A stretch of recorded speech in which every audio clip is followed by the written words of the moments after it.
Olá pessoal, muito boa noite, estamos começando o programa Opinião Regional desta sexta-feira. Hoje nós estamos recebendo aqui o vereador Brás Paulo, que tem um convite para fazer para a população, e nós temos também alguns assuntos importantes para tratar, assuntos que foram levados à Câmara Municipal na reunião ordinária dessa semana, e a gente vai repercutir esses assuntos aqui no nosso programa Opinião Regional. Primeiro, gostaria de agradecer o Brás por participar mais uma vez do programa Opinião Regional. O Brás teve que adiar um compromisso que já tinha feito para vir aqui falar com a gente. Obrigado e boa noite.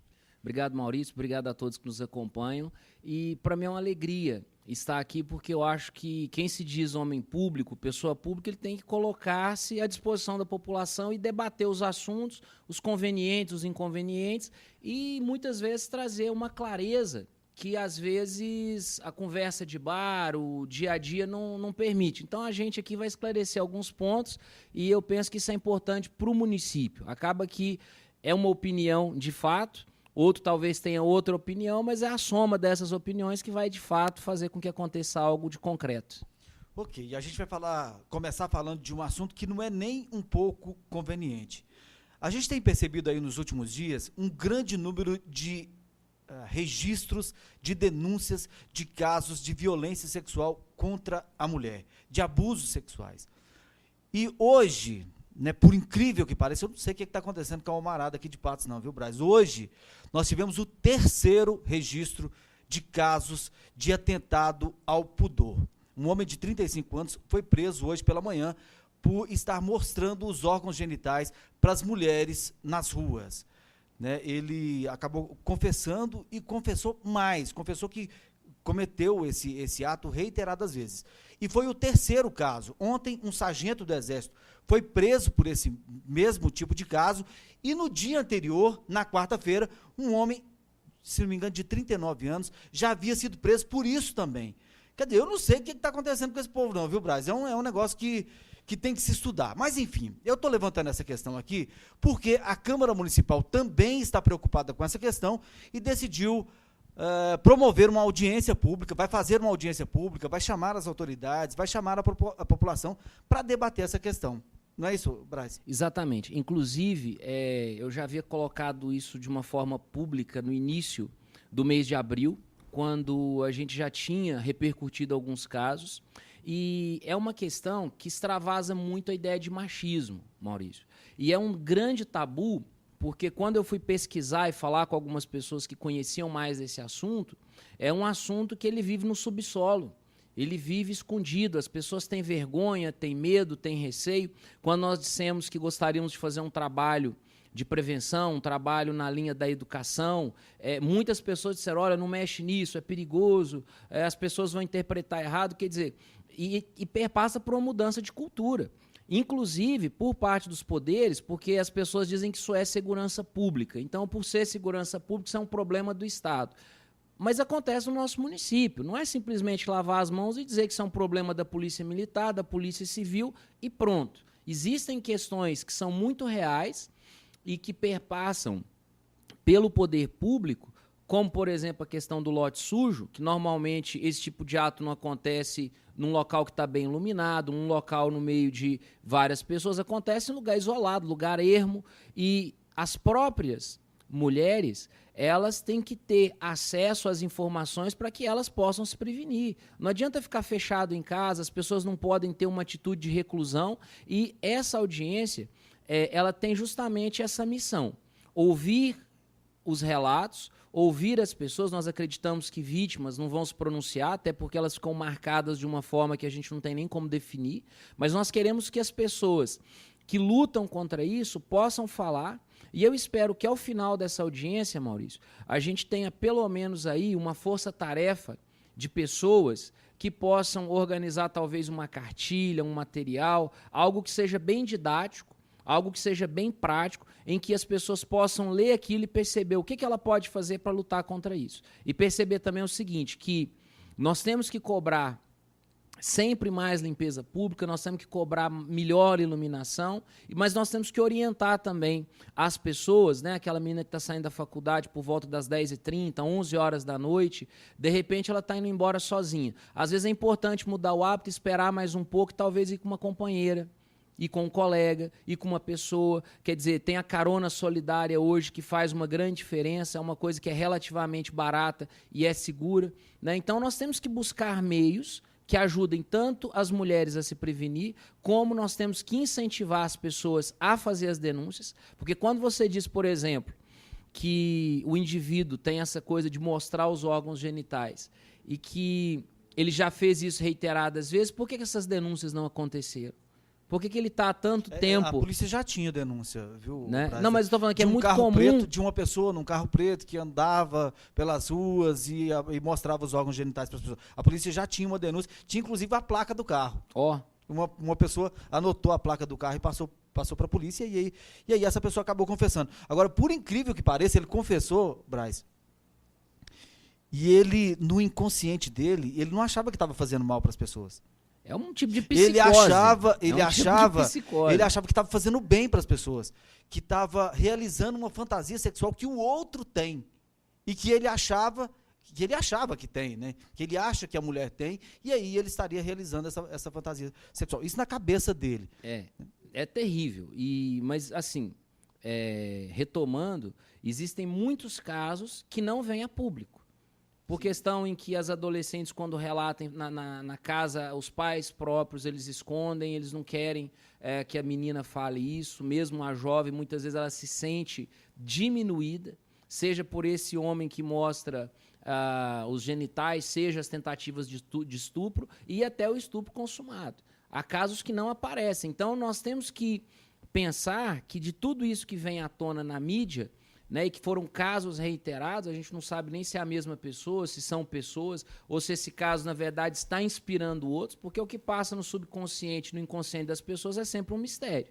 Nós não sabemos em que demanda, né, e por isso, inclusive, que nós já estamos convidando também pessoas da parte da psicologia, se necessário da psiquiatria, até para a gente entender o que acontece na cabeça das pessoas que acham que isso é algo normal, porque o estuprador também acha.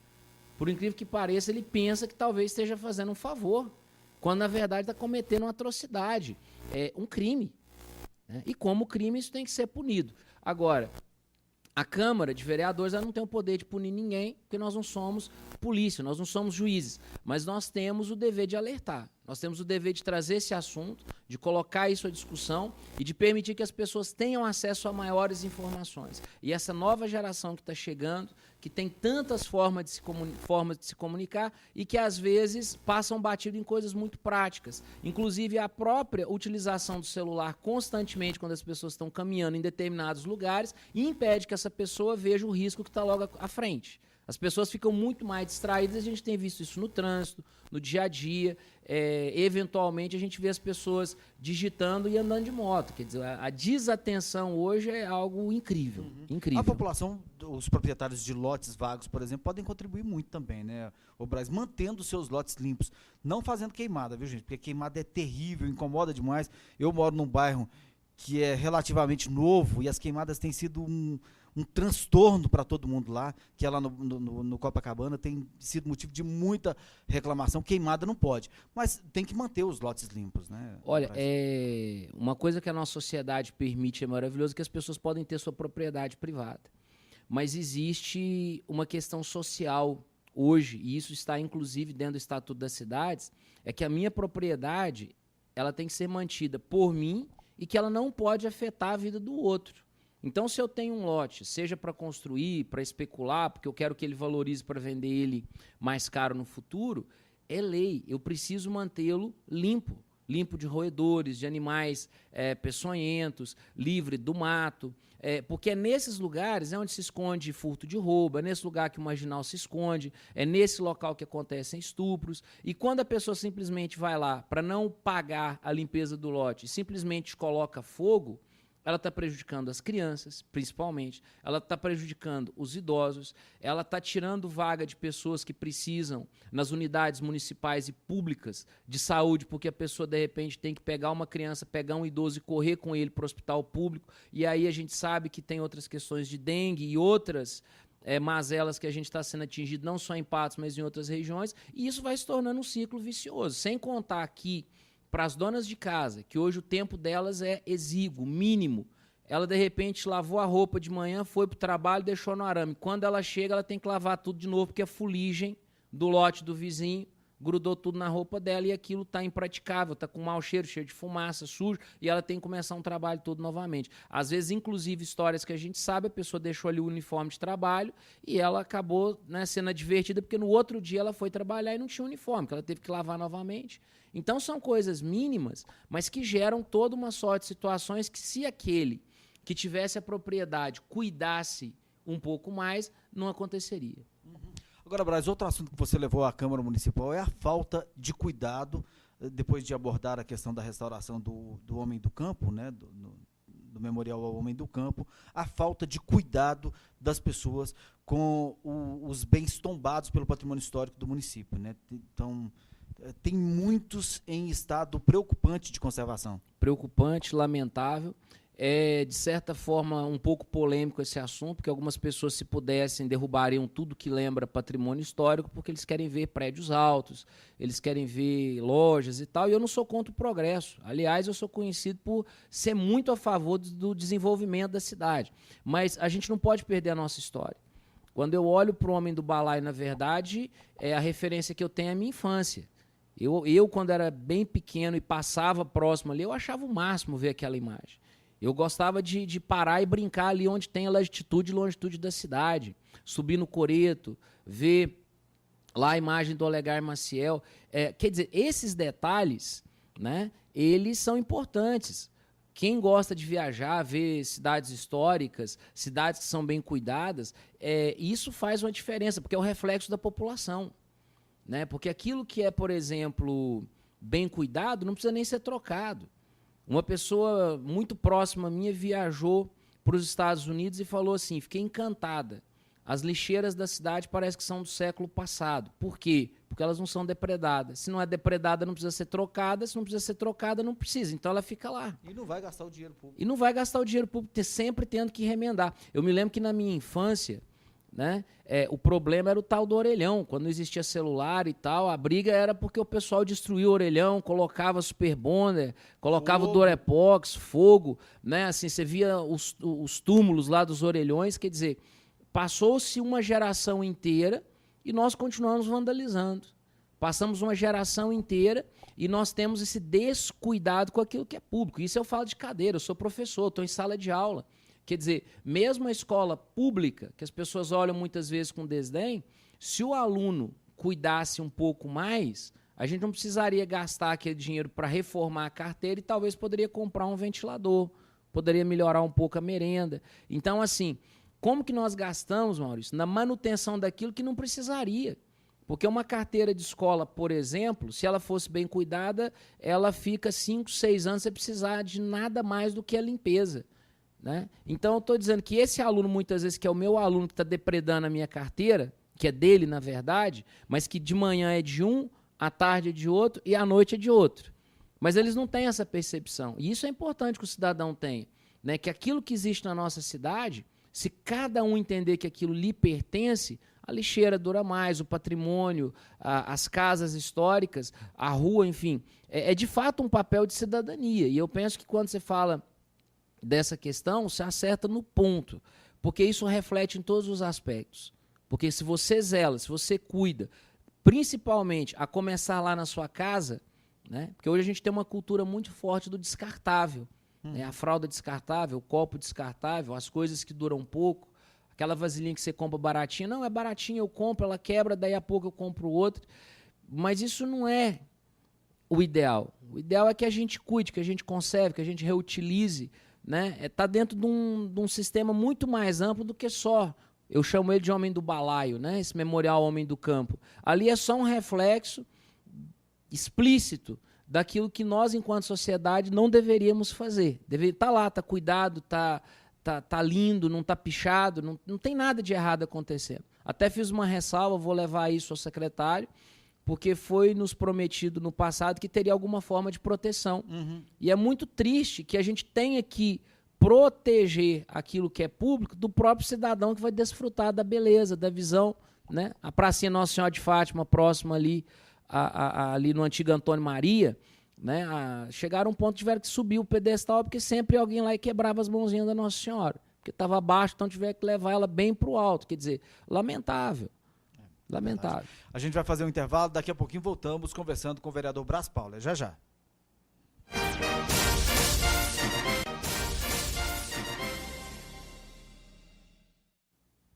De volta com o nosso programa Opinião Regional, hoje nós estamos recebendo aqui o vereador Brás Paulo. Brás, ainda falando da questão dos monumentos, né, você abordou na Câmara Municipal uma questão que é muito mais preocupante, que além de ser um monumento histórico, faz parte do patrimônio histórico do município de Patos de Minas, é também uma ferramenta importante para as pessoas, no dia a dia das pessoas, né, que serve de passagem diária sobre o Rio Paranaíba, que é a ponte do Rio Paranaíba, que se tornou uma grande preocupação, né? Que ela tem tido um movimento muito grande, um movimento de veículos de passeio e também de carretas muito pesadas, e que ninguém sabe ao certo se aquela ponte vai suportar, se não vai suportar, se ela está adequada para aquilo ali. Adequada ela não está, porque já tem que, certeza. Já tem que esperar. Certeza que ela não está adequada. Já passa só um veículo por vez, não está adequada. É uma preocupação muito grande, né, Brás? Pode acontecer uma tragédia com aquela ponte a qualquer momento. Pode. Inclusive, Maurício, o que nós colocamos? Desde 2013, desde 2013 eu venho participando do seguinte: existe uma possibilidade de uma parceria público-privada, né, de pessoas, empresas, que gostariam de construir ao lado daquela ponte histórica uma nova ponte, e que isso estaria atrelado à expansão de perímetro urbano, loteamentos posterior ao rio. Isso é uma questão. Independente se vai ser um particular ou a prefeitura, duvido muito que a prefeitura tenha condições financeiras de realizar uma obra desse porte, o fato é que a gente não pode negligenciar que as pessoas podem estar correndo um risco. É uma ponte que o projeto é da década de 20, ela foi concluída, se não me engano, tipo 1929, 1930, e nós estamos em 2016 e ela não teve nenhuma grande reforma. Me contaram, e aí alguns dizem que sim, outros que não, que lá por volta dos anos 50 ou 60 ela teve algum tipo de reforma, mas você imagina Patos nos anos 60, imagina Patos hoje, e como que essa realidade mudou, e hoje a realidade é que toda aquela região oeste utiliza essa ponte. Hoje nós temos um setor industrial extremamente produtivo logo após aquela ponte. Projetos para pontes que vão para aquela região não faltam, tem pelo menos 3 que estão em projeto, mas nenhuma licitada, iniciada ou sequer sabendo de onde que vão surgir recursos. E aí, a comissão de urbanismo, porque eu sempre participei da comissão de urbanismo, nós levantamos essa questão. Falei, gente, nós precisamos de alguma coisa concreta. E aí você vai nos engenheiros da prefeitura e eles dizem, nós não temos condição de fazer um laudo, uma realidade do que está essa ponte. Por exemplo, hoje nós temos uma placa lá que diz 15 toneladas, mas há pessoas que afirmam que é 12, que não é 15. Mas como medir isso? Como mensurar? E aí eu usei a tribuna livre, como você já disse, na última reunião da Câmara, e pedi à presidência da Câmara, né, ao vereador Bartolomeu, que acate o nosso pedido que está indo por escrito, para que a Câmara Municipal, dentro da Comissão de Urbanismo, contrate ou uma empresa, ou um engenheiro, ou faça um convênio talvez com alguma universidade que tenha um corpo de engenheiros e nos dê o mais rápido possível o laudo daquela ponte. Nós precisamos entender o seguinte, talvez o laudo inclusive diga o seguinte, olha, pode ficar mais 100 anos. Olha, pode... Ela suporta 40 toneladas. Como está passando ali. Porque o que você vê passando ali hoje, você passa ali de vez em quando para fazer suas matérias, você vê passando bitrem, caminhão carregado de porco, caminhão carregado de algodão, toda a produção leiteira da região oeste passa em cima daquela ponte. Não é uma toda. Então aqueles caminhões passam ali, sabe Deus quantos caminhões carregados, cargas de todo tipo, de víveres, de queijo, tudo passa naquela ponte.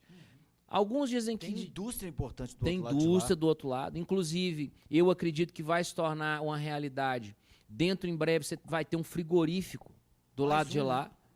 Mais um. Porque hoje a gente tem ali, se não me engano, a Mercifran, né? E tem um outro, a Suinco, e tem um que deve ser bovino. E o que acontece? Isso é constante, dia e noite. E o que é a margem de segurança que a gente tem? é que um veículo passa de cada vez. Quer dizer, um espera daqui, né? A gente nem não acha estranho, porque a gente cresceu nessa realidade. Quer dizer, você bate o olho, se tiver vindo um caminhão, você chega pro lado espera, ele passa e daí é a sua vez.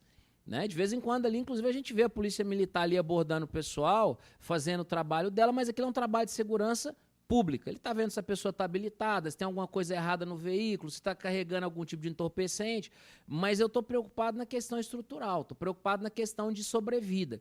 Né? Qual que é o grau de fadiga de materiais da década de 30, na verdade da década de 20, depois de todo esse período sendo utilizado, fora os momentos de cheia do Paranaíba. E de onde que foi tirada essa informação de que a capacidade da ponte é de 15 toneladas? Porque se for realmente de 15 toneladas, hoje os caminhões que estão passando lá são muito mais pesados que isso. É um problema sério, é um problema que eu considero iminente, grave, e que assim, nós temos que dar à população, né? Alguém veio questionar, mas se eles interditarem a ponte? Eu falei, olha, nós temos que antecipar, porque se eles tivessem, por exemplo, interditado aquela ciclovia no Rio de Janeiro, 2 pessoas estariam vivas e a gente não estaria passando um constrangimento desse. Quer dizer, nós temos que entender que a nossa necessidade, a nossa prioridade é criar a verdade. Se a ponte estiver boa, ótimo, não há o que se dizer. Agora, que é fato e que muitos governos, no mínimo, desde a década de 70, Maurício, vem, não vou dizer prometendo, mas que vem propondo uma outra passagem alternativa ali para a nossa região oeste, que vai abranger, por exemplo, Alagoas, Cabral, São Miguel, Pilar, Boa Sara, Bebedouro, Baixadinha. Quer dizer, gente, é uma parte expressiva do município que mora e utiliza uma única ponte. Por isso que quando a gente começou esse trabalho de colocar isso para a população, né, que existe uma possibilidade de ter uma ponte nova ali, as comunidades têm abraçado isso de uma forma muito ferrenha. Por quê? Porque eles estão ouvindo isso há décadas. Eles estão ouvindo essa questão de que existe, que vai fazer uma ponte ali há décadas. E nós precisamos trazer à realidade o que nós temos hoje. O que nós temos hoje é isso. Tem 15 toneladas ali escrito, mas você não sabe nem se as 15 ela é capaz de suportar com segurança. Porque é capaz de suportar mais do que isso a gente sabe, senão ela já tinha caído. Agora, mas existe a proposta de um grupo de empreendedores de se construir uma nova ponte ao lado daquela ponte ali, duplicar a Avenida Tomás de Aquino, descendo ela do Joaquim Fubá, descendo a Joaquim Fubá do Balão do Cristóvão até essa ponte, né, no investimento de em torno de 20 milhões de reais, e em contrapartida a prefeitura expandiria o perímetro urbano do município. Exatamente. Qual que é a possibilidade desse projeto ser viabilizado? Olha, a primeira coisa, eu falei muito veementemente isso na minha fala na Câmara na quinta-feira, é que a primeira coisa que o Executivo tem que fazer é mandar o projeto. Porque o que acontece? Essas negociações elas estão vindo desde 2013, nós já estamos em 2016, no apagar das luzes de mandato de vereador e prefeito. Então, quer dizer, nós temos uma certa urgência, porque a gente sabe que quando muda a Câmara e muda o prefeito, muitas coisas são arquivadas, muitas coisas deixam de ser importantes, cada cabeça uma sentença. E aí, cabe à Câmara colocar isso para a população, permitir que as pessoas falem, aqueles que são favoráveis e aqueles que são contrários, avaliem o que é melhor para a cidade e aí se vote o projeto. Alguém questionou, Maurício, a questão ambiental. Tem que deixar claro o seguinte, a Câmara não é gestora de questão ambiental. A Câmara aprova um projeto e a própria conclusão desse projeto, o momento em que esse projeto começa a ser feito, ele precisa, para começar, para tirar uma pedra que seja daquele lugar, ele já tem que ter as licenças. Mas isso não é a prefeitura, não é a Câmara, isso é o empreendedor. Isso é outro processo, né? Isso é outro processo. Porque será aprovado na Câmara não dá direito à pessoa de passar por cima da legislação ambiental. Porque é o seguinte, as pessoas têm uma ideia seguinte, que vai aprovar na Câmara e que aquilo de imediato o caboclo já vai começar a fazer alguma coisa. Primeira coisa, a ponte do Arco, primeiro, ela não é tocada, ela é patrimônio histórico, ela continua lá, inclusive se tornaria dentro desse projeto um espaço de lazer muito interessante, extremamente interessante. Outra informação que talvez as pessoas não saibam é que toda aquela região que margeia o Paranaíba, na verdade é um parque. A gente passa ali e você fala, mas não é possível. Mas aquilo é um parque, aquilo hoje existe uma lei que não é recente, mas ali hoje é um espaço de proteção ambiental, que pode ser utilizado para o lazer. Inclusive tem um projeto que é sensacional. A pessoa teria uma pista de caminhada que sairia do Paulistano e que viria de fora a fora cortando ali, margeando o Paranaíba. Quer dizer, os projetos existem. Agora, é preciso entender que para se começar de fato a obra, é preciso que aquele que vai empreender, ele tenha licença, vamos dizer, de fazer, mas para que ele faça, ele tem que prestar conta nos órgãos ambientais, tanto do Estado quanto nos órgãos ambientais federais, se necessário. Então, uma coisa não está necessariamente atrelada à outra. Agora, empresas que já têm esse know-how, pessoas que já têm essa prática, pessoas que já sabem como fazer, eles têm os meios deles de fazer isso da forma legal, porque o que nós queremos é o seguinte, precisamos de uma nova ponte, seja ela feita pelo poder público ou pela iniciativa privada. Nós temos que verificar qual que é a demanda e necessidade para aquela comunidade, mas o que a gente tem ouvido das pessoas, Maurício, é o seguinte, e dou razão para elas, a cidade cresce para todo lado, mesmo para aquela região. Estou dizendo em termos de urbanismo, porque a gente vê que para outras regiões a cidade tem sido extremamente generosa. A cidade tem se colocado de uma maneira extremamente positiva, mas justamente aquela região ali que abrange o bairro Nossa Senhora Aparecida, Cristavo, toda aquela região que margeia o Rio, se a gente buscar um empreendimento que foi feito ali visando a melhoria social daquela comunidade, a gente tem que procurar com a lupa. E não estou dizendo que é desse ou de outro governo, estou falando de muitos governos de várias décadas que priorizaram o crescimento para outra área. Então, até porque o rio está ali e dificulta muito. Sim. Né? Sem uma nova ponte ali é impossível. Exatamente. Por que nós precisamos mudar certas mentalidades? Patos tem que passar por um processo de desenvolvimento sustentável. Mas que é fato que nós precisamos daquela ponte, nós precisamos. Por uma questão, inclusive, de segurança e por uma questão, inclusive, de respeito a toda uma comunidade que mora do outro lado. E vai ser aprovada? A Câmara vai aprovar a contratação dessa empresa, dessa consultoria? Não, pra aí, gente terminar? Não, aí eu tenho que dizer para você o seguinte, que projeto que a prefeitura vai mandar?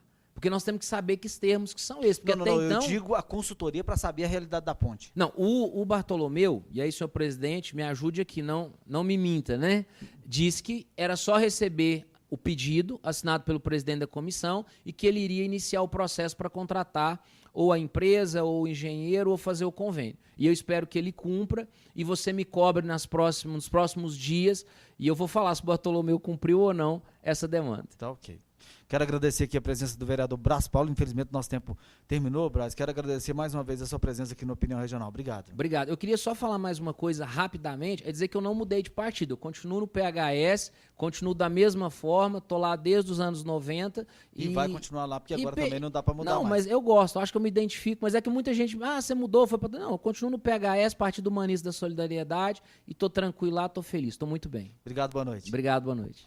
Obrigado a você que acompanhou o programa Opinião Regional dessa sexta-feira. Esse programa que tem o oferecimento do Le Salon que fica na Avenida Padre Almir. O telefone é o 3822-7636. Liga lá e marque seu horário. O Opinião Regional volta na próxima sexta-feira. Você vai ficar agora com o Conexão Unipan e logo em seguida com as principais notícias de Patos e da região com o NTV News. Uma boa noite para você.